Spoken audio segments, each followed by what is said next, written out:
మన దురదృష్టము అదృష్టము అది ఒకసారి పేపర్ లీక్ వల్ల క్యాన్సిల్ అయింది. దాని తర్వాత నేను మళ్ళీ మస్తు డిసప్పాయింట్ డిప్రెషన్లోకి వెళ్ళిపోయినా, చేద్దామా వద్దా అన్న సిచ్యువేషన్లో ఉన్న టైంలో కొద్దిగా రిలాక్స్ అయ్యి ఈ కోచింగ్ మొత్తం నేను విజయ అకాడమీ ఆన్లైన్లో తీసుకున్నాను. సివిల్ మొత్తం చాలా సార్ మోటివేషన్ తోటే నేను మళ్ళీ బ్యాక్ స్టెప్ తీసుకొని నేను మళ్ళీ ప్రిపరేషన్ మళ్ళీ స్టార్ట్ చేసిన. మళ్ళీ మేలో మళ్ళీ రీకండక్ట్ చేసిన ఎగ్జామ్. దాంట్లో నాకు మంచి మార్క్స్ రావడంతో నాకు చాలా సంతోషం అనిపించింది.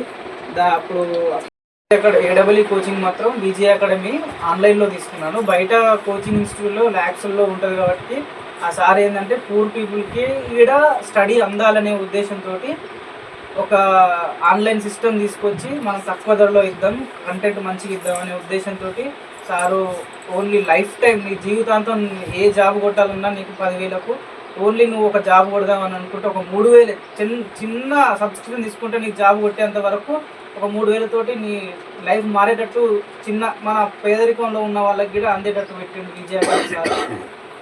తర్వాత నాకు పుస్తకాలకైనా నాకు